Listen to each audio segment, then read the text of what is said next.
Hello, everyone. This is Brother Benson Media, and today I have a guest with me.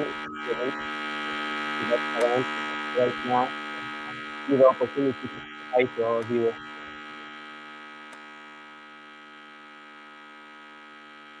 Hello, sikusikia hata kidogo. I'm not getting you. Maybe I don't know what is happening. I cannot hear you. Uh, Hello, everyone. We are just trying to fix out some of the issues that we are having right now, and I don't know what is happening. I cannot get you. Hello, can you please log out and come back again? Yeah, I don't know what is happening. Actually, we just want to discuss what happened today and what is the way forward because there are quite a number of leaders who are now asking for dialogue. If you remember very well, yesterday, the groups of the former speaker or Kenneth Marende actually came together, Ole Kaparo and some leaders who have served in this country, and they said that they want a dialogue. And I don't know whether you share. Hello. Hello, Habari gani? nzuri. Nakusikiza sasa. Asante sana kwa kurudi. Kwanza kabisa asante sana kukuja kwa show na tunataka tuzungumzie kwa yaliyotendeka au yaliyojiri siku ya leo. Wewe uko na maoni gani? What do you have to say about what happened today? Thank God you've changed your language to English. I almost fainted. Kwani wewe Mkenya hujui Kiswahili bana? No, no, no. So thank you so much for the opportunity to join, to come to your show once again. Yes. And yeah, I'm so happy to be here and looking forward to an interactive and very insightful session. Thank you. Okay, thank you so much. From the onset, what do you say about what happened today, the maandamano occupation of JKIA? What is your take? Okay, for today, first I want to congratulate the Gen Z for standing on business for that long because it's been a month plus and they're not giving up. So it's a good thing, and it's a good thing to express yourself. It's a good thing to exercise your rights, and to defend what you believe in. So for me, it's an applause to them, and I think yeah, it's a good thing. But also to those who are in CBD, also they did a good job because there was no, I haven't heard of looting today or businesses or destruction of properties. What I only had was the goons. They were attacking now the goons. Yeah, so it's good if they can keep it that way. It was so peaceful and successful. Okay, thank you so much. And now, as a Gen Z and as somebody also who has been advocating for the rights, yeah, you are in the civil society, and what steps are you taking as a Gen Z? Maybe you can speak in that capacity, and two, as somebody who is fighting for the rights of human. Um, Okay, thank you. So first of all, I want to start by mentioning that I was supporting, okay, I'm still with the Gen Zs. yeah. I went to the streets, I supported the protest, and I supported everything that was happening because it was for a good cause. A lot has been happening, and it was not just the time to keep quiet and watch them take everything from us. But at this point, I feel back then there's a post I did on my socials saying that the war is no longer ours. It had been infiltrated by politicians also, and people's serving the interest because you see even the goons, people were being killed. So I felt that our time for being on the streets was not just right now. Mhm. And the president proposed a dialogue, which on my side it was a good thing, but the time at which he proposed it was not the right time because he couldn't call for. First, it took too long to call for that dialogue because he waited until people had died, properties had been lost, but still, he even didn't look it at that angle. Like, he was more concerned on, I'm talking about the president spokesperson. It was more concerned about the properties destroyed than the lives that we have lost. You see, and the families are still not haven't been compensated. We still have youths who are still in morgues. We still have others in jail. You see, so we can't go. I feel that it's not the right time just to call for that dialogue when we still have handcuffs. I mean, you can't dialogue with someone who is in chain. So right now, I feel it's not. We shouldn't go back to the streets. Number one, we Yeah. should call the protest Mhm. because first, okay, let us just reason. Sorry, I'm having a bit of Oma. What is Yeah, Oma in no. English? Mimi sijui hata. Sema tu cold ama we call it cold. Ama cold ni yes. I'm having Oma. Eh, Yeah. So like okay, at initially we had mandamano. Even right now it's still going on weekly. I'm sure by Thursday people will still be on street. When do we want the president to act on the things that we are proposing? Like you're telling the president to, our first plea was to reject the finance bill, which he did. The second one was dissolving the cabinet, he did, but again brought back other people. That is a wrong move. So I feel we should now also start setting down whatever we want that the president should do and wait for him to act upon them. If he doesn't, we should now organize now another protest after that. But the continuous protests are not doing any good right now because we're also getting tired. As you can see, the energy that was there when we were starting, it's not the same that the one that was there today. Yeah. okay. When you talk of about dialogue and you find like how the dialogue wants to come based on how the political class are framing it. The way the political class is calling for dialogue is quite much different. The way the Gen Z, maybe you might be calling for dialogue, or the Mm. churches. Because if you look at the political class are looking at it in terms of like we are going to have a dialogue, so people come together, and this one will give a birth to the government of national unity, where the positions are going to be shared. So if the position are shared, they feel that maybe that one might quell the thirst. Yeah. When you Mm. look at the Gen Z are not, they're not ready to dialogue, but they've given the president on issues to work on. One of them being accountability and transparency. Two, about competent uh, cabinet secretary.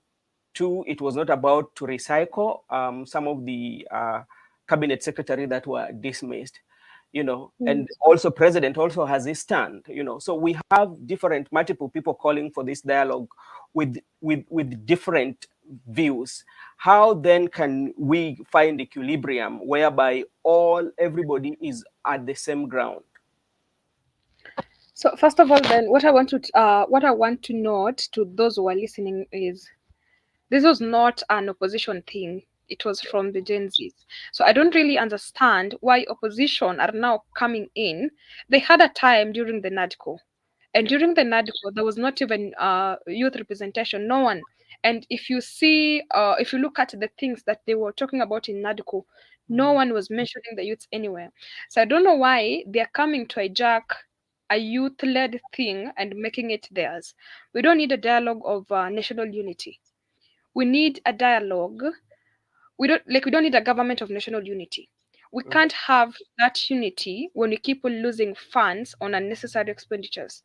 We can't be on unity when our schools are not when our kids are not going to school. Can you hear me? Yes, I can hear you well.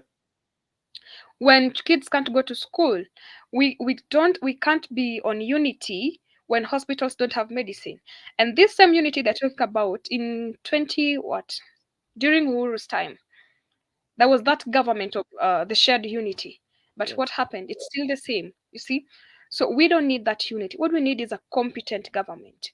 We want a government to be working. And they might think that we want these positions. No, we don't want these positions because some of us don't have experiences needed to run those positions like the CS, whatever. What we want is we want those who are elected there. Are Mhm. they the right people for that position? And are they doing what they're supposed to do? You know, when the president keeps on, when he got into power, he used to say that he found empty coffers. Yeah. He took over empty coffers from the previous regime. Right now, what we want to know is how empty were those coffers when he got in? Yeah. And what has he added to those empty coffers? Or what has he taken from those empty coffers? You see, that is what you want to know. When you're talking about public debt, why do you call it public debt when it's not public knowledge? We want to know this public debt. And right now is when the president is appointing a committee to look into the public debt. And you've been preaching saying we found empty coffers. So you've been paying or you've been stabilizing an economy that you don't know how much is needed to stabilize it. You see? Mhm. So we don't want to be taken as a joke. Yeah, we Okay. don't want to be taken as a joke. So that is what we are calling for. We need just transparency in everything. The reason why right now people are at JKIA, I've seen a report that JKIA is sold. So things being done, behind the curtains, those are the things we don't want to hear. Actually, the whistleblower for that was Richard Onyonka. He was even today, I think he was in Citizen, and he explained how he got to know the information from a Kenyan patriot who sent him the documentation of what is happening. So Mm, those are some of the things. But now there's also another thing that here that we have. We call it trust. And how trustworthy are we? This is the president himself and the Gen Z. You know, for even that dialogue to take place. Let's say, for instance, like the Gen Z today says, okay, we are going to have a dialogue, and how trusted are we with the presidency? Because you know the history of the president might make a pronouncement today, very mm. cool, collected, but in the evening or the following day, what he will be speaking is quite much different. How can we build on that trust and believe, okay, now he is very genuine on what he's saying? I think that is not our role, Benson. Mhm. It's his role to build the trust with the citizens, not the citizen to build the trust with the president. Because Yeah. you remember how Samora Masal was killed? He was Yeah. called for dialogue, and that is how he got murdered. So you can't be calling for dialogue when you're still abducting people. You can't be calling for dialogue when they still have handcuffs. You can't be calling for dialogue when their fellows are in the morgue. So I think first is the president to build that trust. Let us speak in one voice. You can't be saying this and your bloggers are saying a different thing. You can't be now trying to be polite and we're having your bloggers firing us in media. You see? So it's upon the president to build the trust with the citizens. And just to mention, this is not the time when we had the youths who were wale wakifukufua wa kurusha mawe. We Mhm. are very intelligent and very logical people. If you tell us this and if you want us to go the reasoning way, we will go. Because if you remember this war initially it was just to tukituma salamu. Hakuna mtu alienda kwa MP akawapiga wakasema ndakupiga uende Uh-huh. uvote. Yeah. Unaona? What you were saying was kindly vote no, and this is why you should vote no. This is not a good thing. So meaning we were very peaceful people and we wanted just the best for our country. When we went to the streets, we had placards, we had water, and our phones. But now the government decided to send soldiers to beat us. You Mhm. see? So they started a war on people who didn't want that war. Mhm. And since they started this war, it's up to them to now put off the fire that they had started. You see, and the first step is building the trust with citizens. But if Mhm. you keep on uttering this today, and the next time you say, and you know, the current generation, the Gen Zs who are protesting, these are people who are so done with life. Like Mhm. they don't have jobs, their Mhm. mental health are not even like they're mentally ill. Mhm. They don't have food. They even prefer staying on the streets than going back home because they'll sleep hungry. Kwa streets ni sherehe, watu unaona? Yeah. Yeah. So if given chance, they can even protest from Sunday to Sunday because they love it there. So it's upon the president to build that trust. Yeah. Okay, that's okay. But now, going forward, as maybe as the Gen Z might be pushing for these demands for the president to do, or to every sector, they want all this. How what is the way forward? Because for us, or for the Gen Z to be part of decision making, one of the things, especially in political processes, you have to Mm, involve yourself. But one yeah. of the way of being in the political processes is by protesting. That is one. Secondly, is by occupying those offices. Thirdly, let's say by voting. As we go through this, what is happening right now? Are we having those mechanisms within us, such that as we push for that, there's some areas that's also we are pushing, though coming next year we have the majority in the decision making, like legislative, so that when such bills or such decisions are made, we have the authority over them, so that we not only need to go to the street. Are those there? Actually, when people have been camping on Twitter Space daily, Yeah. and people have been spreading so much information. Like, we are educating each other, we are reminding each other, like, we started this, let us finish this. The thing that is holding us is that we don't have a working IBC right now. So Mhm. that is what is still keeping the Gen Zs from recalling the MPs. Yeah. If the IB can be reconstituted even tomorrow, you will see us collecting signatures on Thursday. You see, so what is making people delay is the IBC, and they are pushing the president to reconstitute the IBC so that we start the process. What we are not doing right, we are pushing for the same things at the same time. You see, Mhm. that is what the Gen Zs are not doing right, because we want the IBC to be reconstituted, we want the cabinet dissolve. I mean, sorry, we want the governors. I mean, we want to occupy the counties, we want to occupy the churches, we want, so we are doing so many things at the Mhm. same time. Mhm. My suggestion, if we could just focus on one thing, like the other time, why Homer? Sorry. Sorry. If we could have like one voice, like the other time we started with Tuma Salamu, Mhm. none, and we Mhm. captured all the MPs, like everyone was, we knew that today tunatuma Salamu kwa MPs. The second time was, Occupy Parliament, which they did, Mhm. and everyone was, we are going to Parliament. The third thing was, every Sundays we are occupying churches. You're waking up on Sunday and unajua leo I'm going to occupy my church. At Mhm. least with that one, we had a schedule, we had a calendar of activities that will just wake up and follow. But right now, the mistake the Gen Zs are doing is pushing for so many things at the same time. Like, that organization is now missing. Even if you were the president, someone is still need to dissolve the cabinet, which you have to look for new people to reconstitute it as you have to look for new people to employ as per the constitution. At the same time, you want to you want to give reports on the debts, on the expenditure. At the same time, you want to fire the PSS. At the same time, so there's so many things that we also, I feel that we are pushing at the same time. So if you could only just have a routine of things to do, it would have worked, yeah, so well.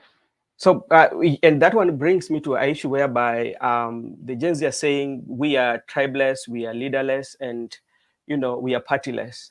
But now, Mm, because now you want to, there are so many things that you say that if each and everything we are pushing for, like almost 10 things at a go, mm, and this is being pushed towards the president.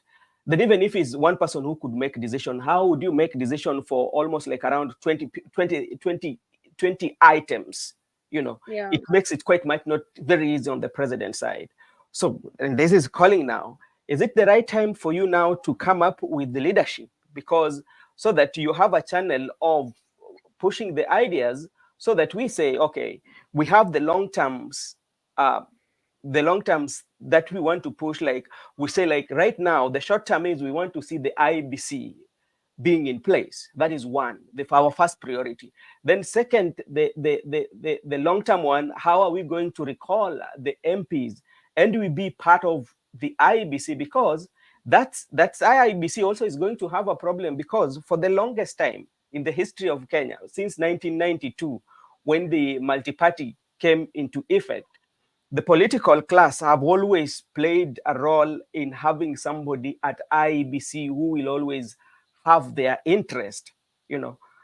And it Mm. came to the political parties, whereby all the political parties, when somebody is appointed, there must be somewhere that in there that will push for their interest to look at how their votes or how the people are voting, or somebody who is not going to steal.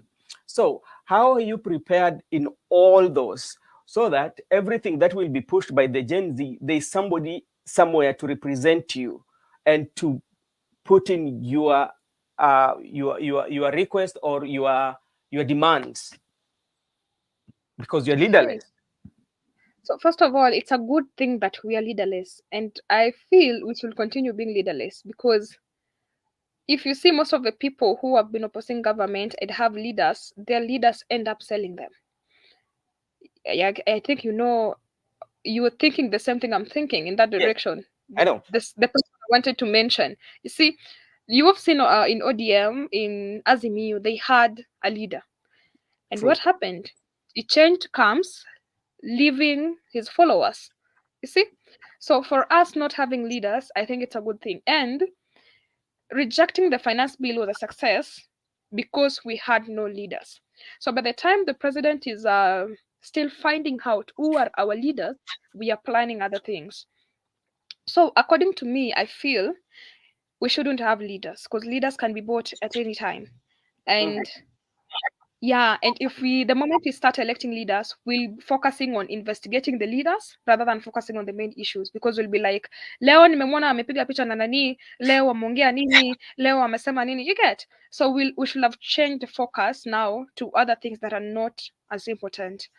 So Mhm. now what we should do, I feel, normally the first I think I have the whole structure of how it happened the first time.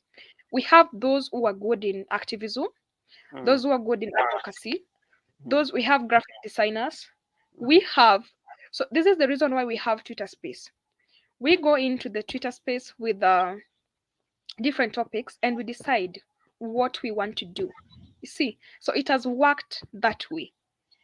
It has worked that way. So if we could just go back, get back to the Twitter spaces, we say this is what we're doing next, this is where we're occupying, and how we want it to be done.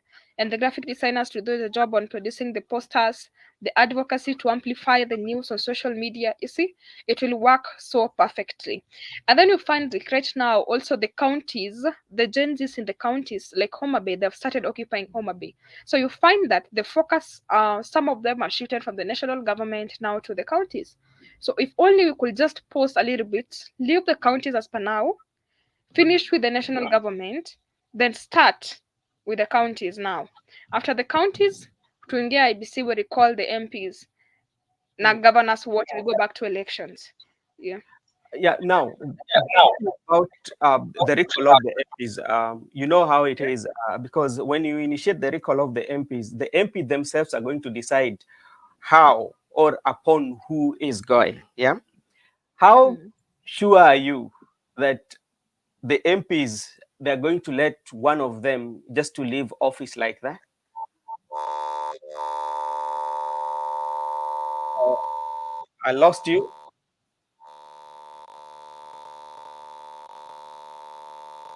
I lost you.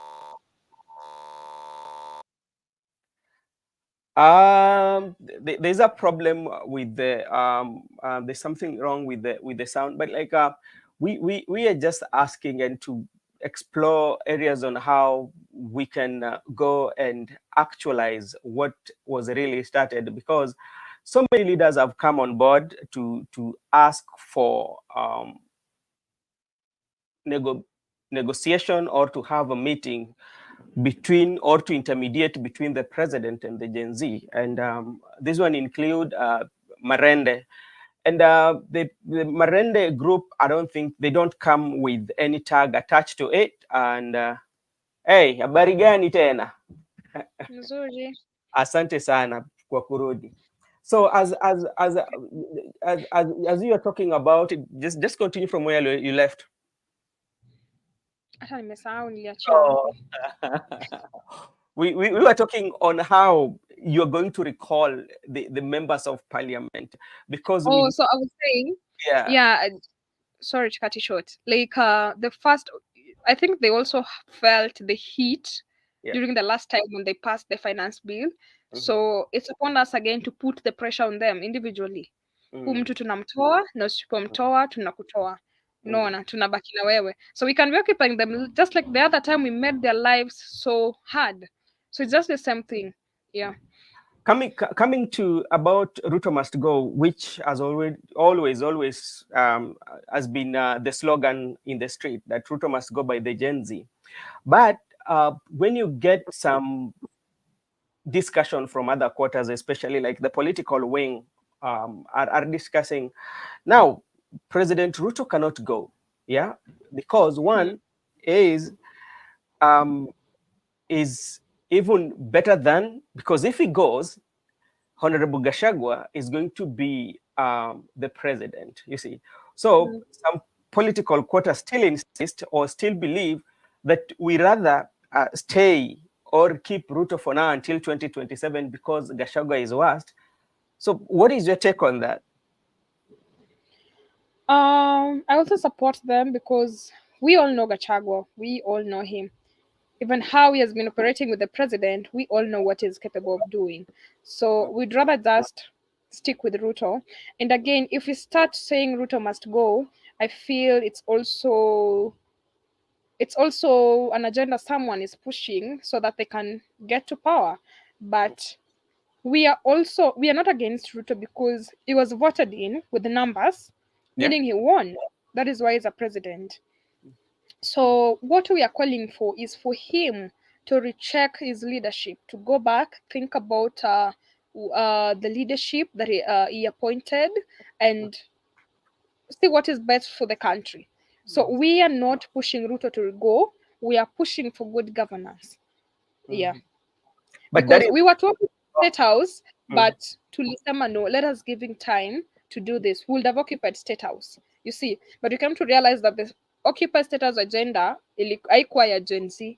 ilikuwa ya watu wengine, and we'll have just lost lives for no reason. So Mhm. if we can just give Mr. Ruto some time to fix things, it can be a good thing. But Gachagua is not an option. Okay, so you believe we the we can continue with the President Ruto, Mm, despite maybe some of the shortcoming of the president. So it's better option than Gachagua. You know, mm. just in case, like for you, if it is reaches a point whereby now, okay, let's negotiate. What are the preconditions that you must to put for president to meet? Like I say, okay, now we are ready to negotiate with you because this was our war. This was our initiative that we started because we were seeing you're not doing a good job in terms of accountability, transparency, and the good governance. So, what might be the preconditions that must be put in place that for us to negotiate with you, these are what we want, apart from the ones that have been um, demands that have been put before? The first is if you want us to go into negotiations, the first step is stop the abductions. Number two, to the comrades who lost their lives, they Mm, should be the families should be compensated. Those who are in morgues should be released to their families to bury them, and the state should take care of everything. mm, Those who are in jail should be released. mm, They should be released, and they get back to the people. Like we should be starting from a very equal ground. Like we mhm. lost, yes, but we've been compensated. Those who lost businesses in town, they should also be compensated because I know the state has that money. So those are, I think those are the genuine demands. The rest All of the things that we want to discuss, those ones will be discussed in the dialogue. But for now, ni tuachiliwe, waache kutushika. They should stop threatening us. They should release those who are in, who are handcuffed. They should compensate the families who lost their loved ones right. Okay, thank you. and Mhm. also arrest the killer cops because the other time the DCI woke up and told us they found the murderer of the 42 people in Quarry, but it took you a whole year to find the murderer, the person who murdered Rita Waini, the Nigerian guy. I mean, it takes you a whole year to arrest the killer cops. Yet their faces are everywhere. Mhm. So they should arrest those who killed people in protest. Okay. Now, when it comes to the understanding, maybe definition of Gen Z in general, do you feel like the church, the leaders, the political class, or even us ourselves, do we really understand who we are as people? Because there's some leaders in the initial stages that were calling the Gen Z as, these are, even president said these are criminals. Yet Mm, these are people who have their families. These are people who coming from homes that we know. These are people who have their neighbors. These are people who have gone to school and they're very enlightened. Is that one clicking still to everyone, including the president, who the Gen Zs are, despite the fact that he said that I also have them in my house? I think first of all, Benson, what happened with the older generation that they still don't understand Yeah. is that they transited into a new constitution, that is the 2010 constitution, but still practicing the old. You see, so they Mm-hmm. didn't transit. Ni constitution ili change, but wao walibaki kwa the old days za Moi, the old days, za hao watu, za Mm-hmm. Kenyatta. So we moved into a new constitution, but wao walibaki. So ni constitution imechange. That is why now when Gen Z is trying to compare the manifesto vis-a-vis the constitution and the reality, it brings a problem Yeah. because I'm sure even some people in the parliament right now don't know some of the things that are in the constitution because they are not of this age. Yeah. So us, we are getting in and we're like, the constitution says this and this. And then for them, they're used to the politics of handouts. I give you money, you keep quiet. You see, I say don't do this and you stop doing it. But Yeah. for us, the constitution says I can speak, I can talk, I can picket, I can protest, I can do this. But for them, they're still in that time whereby the president will give orders and say, I've stopped doing this and you should listen. So right Mm-hmm. now when we're trying to bring now the constitution in, they are still not ready for the discussion. So it's not about not understanding the Gen Z. It's Mm-hmm. about it's like a wake up call or the startle in that, like, how are things happening? You mean we these things needed to have happened this way, and they used to during the other time vijana wangeambiwa you have time, unaona, you have time, ngoje. Ningekuwa naambiwa like you are the future. Right now tunaambiwa future ni sisi na ni sahi. During your time you are being told you are the future, but us we are telling ourselves this is the future, there is no future. Mm-hmm. So it's us to make this happen. So for them they're still in that time, like wacha tufanye hawa vijana wataingia mbele. So that is where the misunderstanding comes in. And if it's about listening to them, I think it's just them to now to adapt to the fact that Mm-hmm. we have moved and we're now referring to the constitution and we have a working constitution. So this should come to terms with the constitution. Yeah. Okay, do you feel like even when it comes to making decision whereby they have been given that titlement of become leaders, then you say today as a leader, I say this one has to stop. And they're still in that Rubicon where they say, okay, we need to stop this. And they feel like if you are disrespectful them, disrespecting them because they're telling you as leaders that are chosen to stop that and you're not stopping. That is something also with them. It is something with them. It is something with them. And initially, like, okay, it's something with them. And I feel, right now we don't respect you because you're old. Mm-hmm.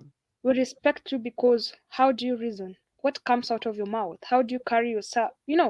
So we don't respect you because you older than me. I respect you because I want to listen to you. So that is what they don't understand. They still want that respect because they have money and they have the power. But us, we want to give you the respect with what have you done to the people? How have you been operating? I mean, how have you been doing your things? So that is still a challenge to them. That is still a challenge to them because they're saying no and we're saying yes, we're doing it. Yeah. And how do you talk about the power of money or the power of commercialization of political process in our country? Because the money has always played a role in everything that we do. Even if you look at what is happening, there was a peaceful protest, but because somebody had some money that he want to use, some goons just came and infiltrated the protest. So, which means they take the power of the money to be used in some of the process. How can they move away from that, or how can we, the Gen Z or all the generation, find a way of moving from that political of buying and flouting money for decision making? You see the reason why that one can't end. Let me tell you, you can't be dashing out money that you've worked so hard for.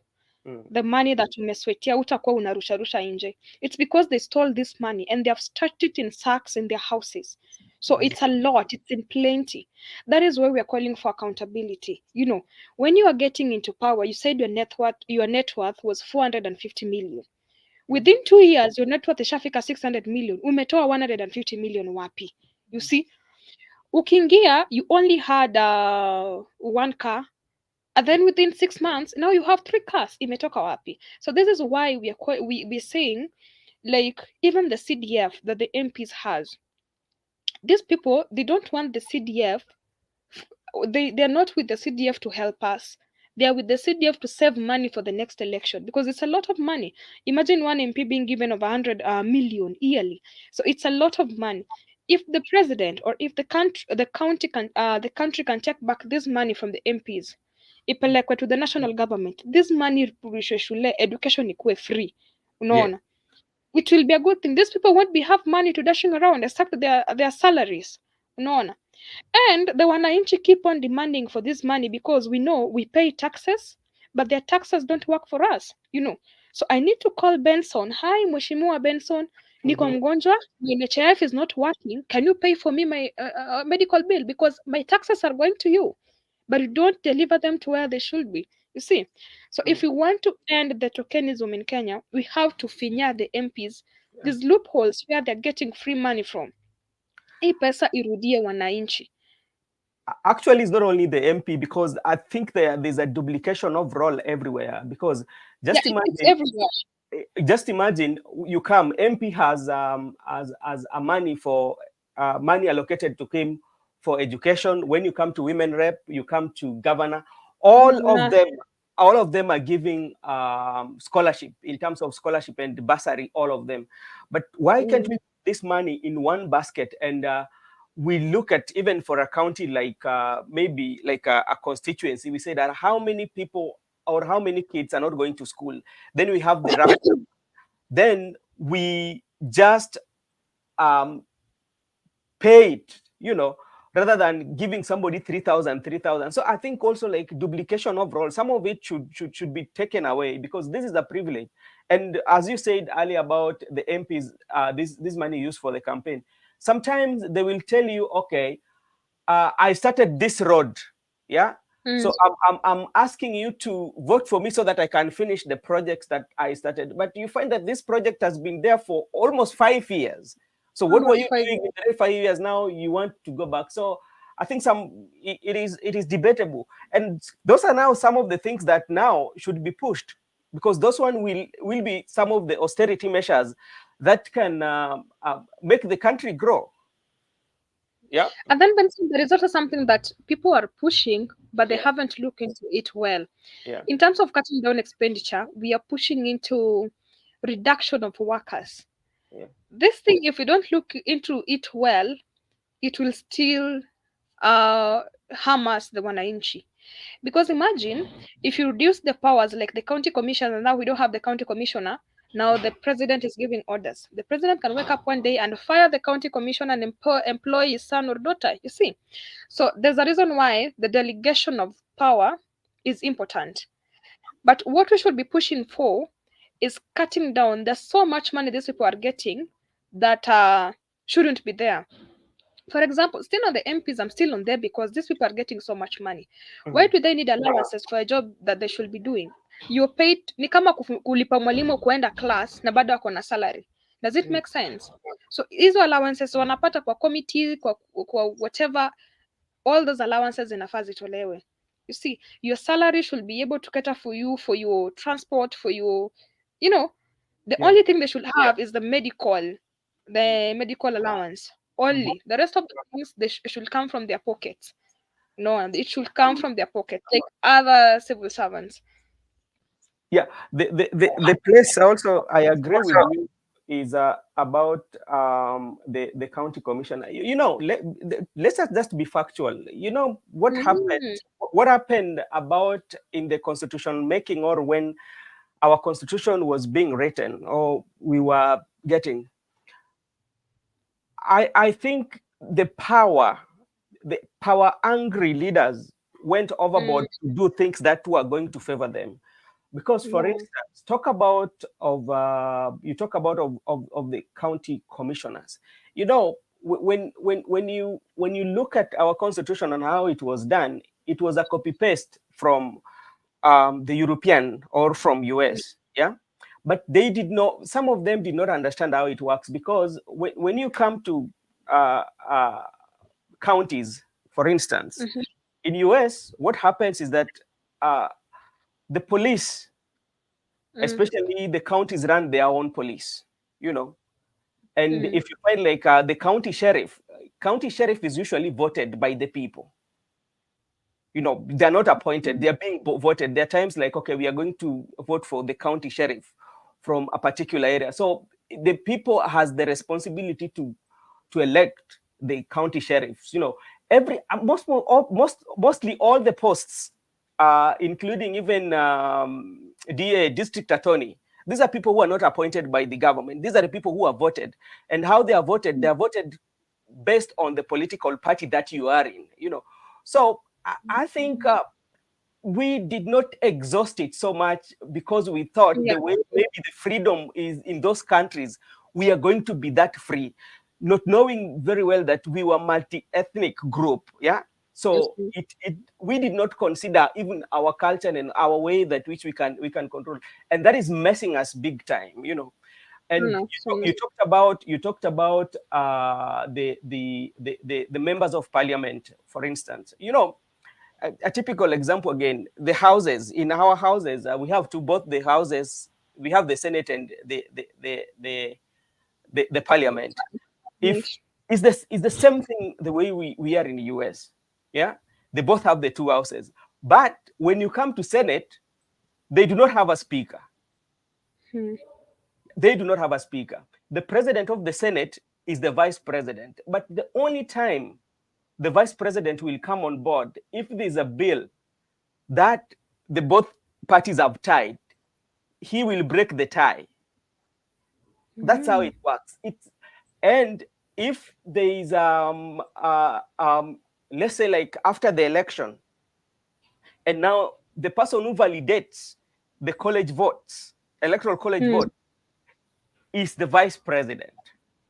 That is the only time when it comes to speaker. So you find the head of the speaker is the majority on the Senate. That becomes like the subordinate. But you find, because ours, we are looking at in terms of politicals and how to divide, to give shares to positions. That's why yeah, included all this, and that is still costing us a lot. So I it's so think like, tricky. I think with the coming of the Gen Zs, there should be a very wide range of conversation, and the short terms and the long terms. What can we achieve in the short term, and what can we achieve in the long term? You know, so and the Gen Zs now, not even the Gen Zs, even the millennials, this is the right time for you now to start going to the legislative house, up, go and vie for those positions. It will be very okay and very easier for us to change some legislation. So that is also Yeah. what I think also. Yeah, it's a great thing. I think everyone should not just wake up and, yeah, just to go present yourself there. And but I hope the IBC that will be put in place will now work for the Gen Zs, will work for those who are coming. Yeah, if accountability that is required, let's say like Tuma Salamu, you know, because the men, you know, when when when when you look into it very keenly, some of the process that we are having or the problems that we are having, these problems are created by this politician. Let us just be factual and very true to ourselves. Because, one, talk of IEBC since 1992, yeah, mm, the political class have always fought for their person to be endorsed because there's that not trustworthiness. Everybody's trying to bring in somebody because they know the other party will steal. But nobody is looking at the interest of Kenyan voters, especially maybe our old lady in Garissa who is voting, who is taking care of our vote. You know, yeah, that one is not there. Then, right now, as per the NADCO report, you look at, they were saying it comes from 7 members to 9. So you're asking yourself, what are these two going to change?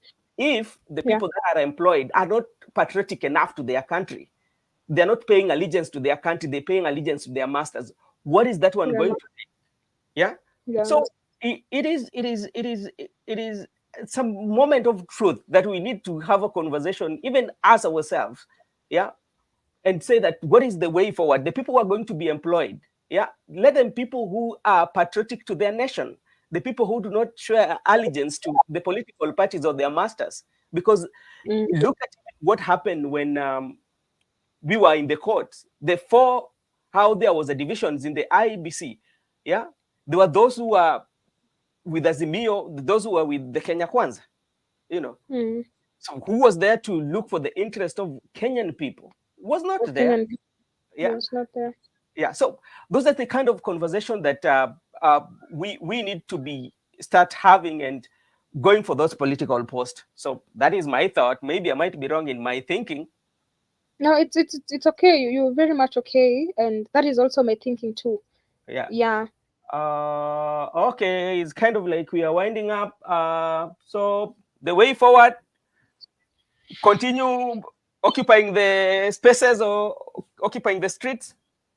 Yeah, occupying the streets, the spaces. Actually, right now, if you're a youth, you should be on the space. Tafuta space Mm, that people are discussing, ukuwe just on the watch, what is going on. yeah. But what I just want to tell them also, do not do, usifanye vitu juu watu wanafanya. Mm, Fanya kitu because you want to do it. If you're going to the street, go to the street because you are a patriotic and a true citizen to your country. You want to defend what you know was right. Me, I was on the street. I was going because of the taxes on sanitary towels, taxes on diapers, and mhm. taxes on bread. That is what took me to the streets. So if you're going to the streets, go because you know what you're going to do. Don't go because people are going. Yeah. Okay, thank you so much, our viewers, wherever you are. And if you're new in this channel, kindly please just subscribe and be part of the discussion. I will be bringing different guests as we discuss the way forward. And for Faith, Ken, thank you so much for always accepting our invites to discuss what is taking place in the country. I wish you well, and I wish all the Gen Zs as they continue to fight for liberation of our country. May God bless you, and may God bless our beautiful country of Kenya. Amen. And thank you so much for also always hosting us, even though you're not around, but your heart is always with us. So thank you so much for being a true citizen. And when God is blessing us, may He also share the blessings with you. Okay, thank you so much. I'm a true Kenyan. Kenya is my business and nobody. Okay, thank you so Wow. much. And may God bless you to our viewers. Also, thank you so much for staying with us. And we thank you so much. Continue supporting us as we have this conversation. And may God bless you. Okay.